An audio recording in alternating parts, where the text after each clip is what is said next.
Hey, it's really good to see you, Ari. I was a little bit nervous because I didn't know where you were at like 5:30, 5:45. I didn't know if like the electricity went out in the farm. I didn't know what was going on. I'm really happy that we're together. We're broadcasting. Baruch Hashem. Thank God. Yeah. Baruch Hashem. All right. So what I want to do is I really want to build off of what Tehila started with because we were talking about that most of Shabbat. And I don't want to call it the boring parts, even though there's something to that, but just the technical parts, meaning it's so technical. It's like four Torah portions of just a lot of technical details, a lot of doing and a lot of going and a lot of like things that need to be built and the measurements and where they're going to be built and how they're going to be built. And what is all of that about? And but before I answer that question, I think that we have to just zoom out 1 second because there are a lot of things that are happening in the world. And I believe that the Torah portion is always going to be speaking to us about everything, what's happening to us in our personal lives. Miraculously, that's able to happen that here I am living on a mountain in Judea, and then I'm looking at the pictures of here in the fellowship, and there's people from South Africa and from Europe and from all across the United States. And somehow I know that the Torah portion is able to speak to each person individually in their own lives, and at the same time, address things that are happening on an international scale. And so you started off the fellowship talking about what's happening with Russia and the Ukraine. And I want to kind of put like my focus on something a little bit more inspiring that's happening at the same time. And in the last few years, I don't remember a time that I've been so inspired by a mass movement of people. I'm talking about the truckers in Canada. I am just so inspired by these individuals. I don't know what to do with myself. I'm just so grateful that they exist. I'm so happy that they're doing what they're doing. It is like an amazing, peaceful protest, speaking truth to power, demonstrating the power of the people. It's just marvelous. Like these simple people that are just truckers, and they are quite literally inspiring people all over the world. And I can't get over the fact that as I follow as much news as I can in the shortest amount of time as possible, but I really think it's important to keep our eyes focused on Zion, but then know what's happening all around Zion. And, these are peaceful protesters. There's been no violence of any kind that I'm aware of. And it's getting condemned by all of the mass mainstream media and even the White House.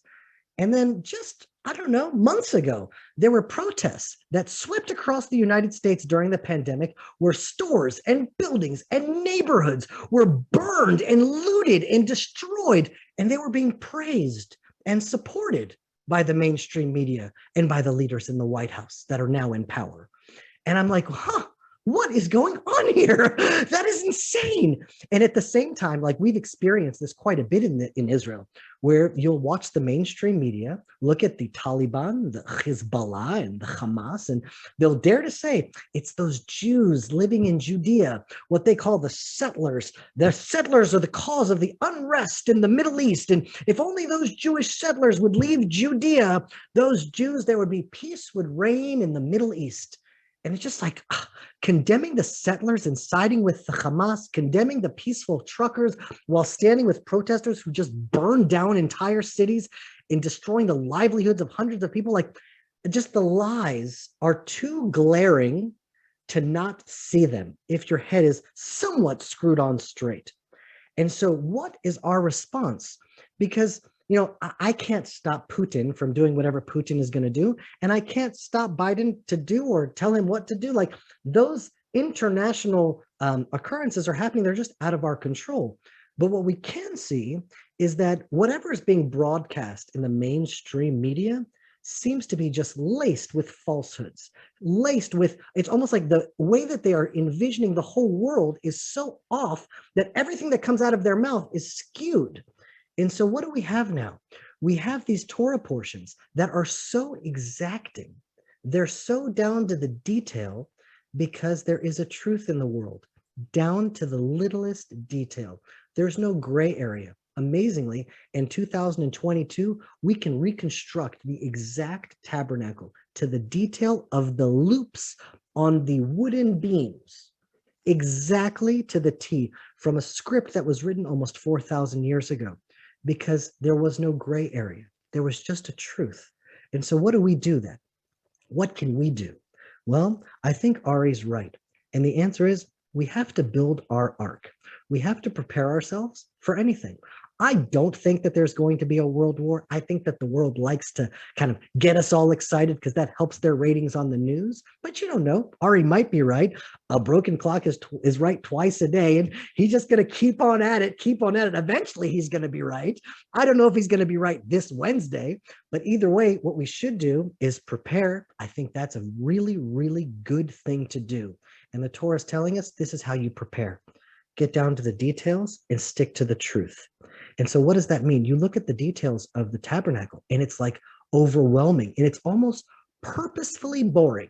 That's what it looks like. It's purposefully boring. And you're like, man, I want a little bit of inspiration here. I want revelation. I want to be inspired. I want God's Spirit to dwell within me. And all I'm saying, at the place that God's Spirit is literally supposed to dwell and represent our hearts, it's like very, very boring. But look what happens at the very, very end of the book of Exodus. It's literally the last verses that close the book. Let's put them up on the screen here and we'll read them together.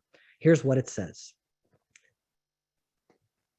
Can we get them up on screen or should I just read them on oh, there we go. And so here's what it says. This is Exodus chapter 40. The cloud covered the tabernacle of meeting and the glory of the Lord filled the tabernacle. And Moses was not able to enter the tabernacle of meeting because the cloud rested above it and the glory of the Lord filled the tabernacle. That's how the whole book ends.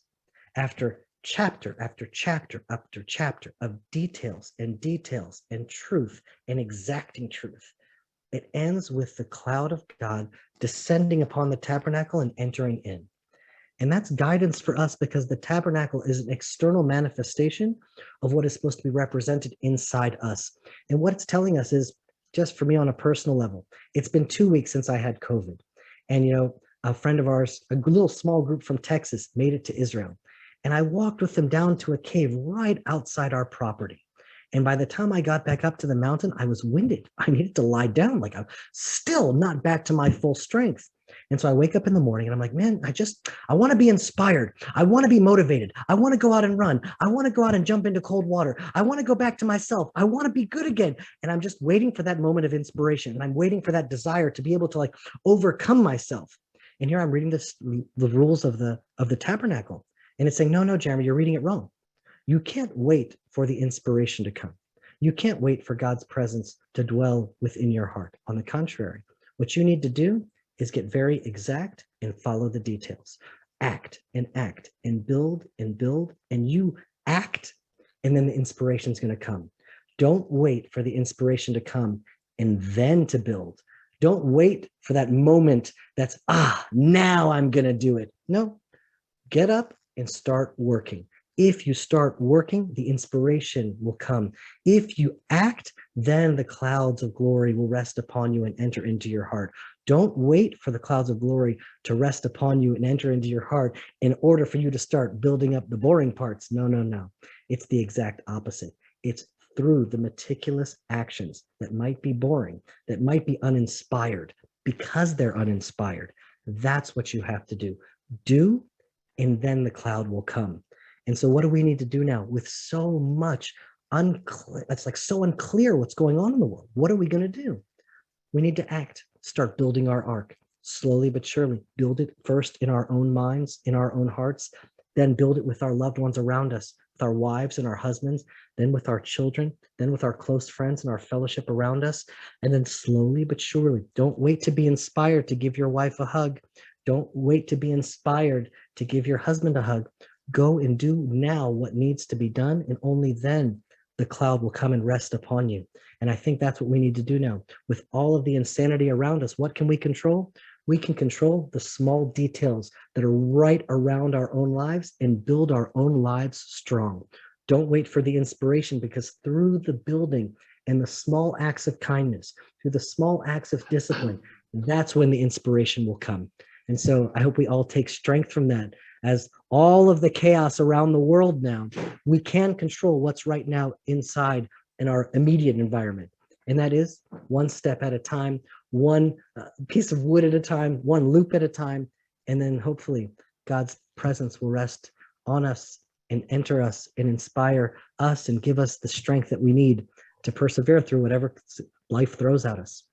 Hi, my name is Jeremy Gimpel. A lot of people want to know exactly what the Land of Israel Fellowship is and what members receive when they join, so let me explain. The Land of Israel Fellowship is a global online community with hundreds of members from over 40 countries around the world. There are live sessions and gatherings that create a direct personal connection to the Land of Israel and to lovers of Israel from around the world. There's no online gathering that I'm familiar with that is connected to the Land of Israel that unites and brings together such a diverse group of people, backgrounds, and nationalities. It feels like prophecy. It feels like something we need in these times, like a window in to a better future on the horizon.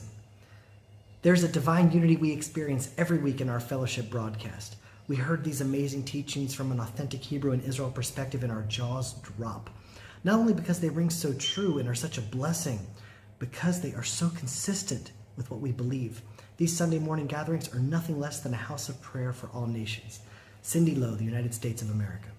The Land of Israel Fellowship is an amazing resource for learning Torah, the Bible, and the prophets, unfiltered and uncensored directly from the Land of Israel. We've been studying Torah for almost 20 years, but we feel we are stepping into it more than ever and seeing new depth and dimensions to Scripture.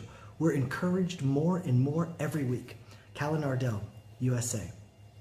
Members receive access to all the archives in the library of teachings on every portion of the Torah, the biblical feast, Hebrew prayer, prophecy, sessions on the ancient wisdom of the prophets of Israel to help us navigate through these turbulent times.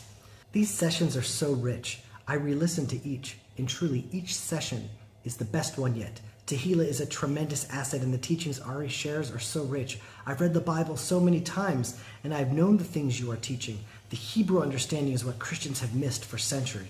Sister Georgian from Germany. The Land of Israel Fellowship is truly unique because it's built upon personal relationships with the teachers of the fellowship.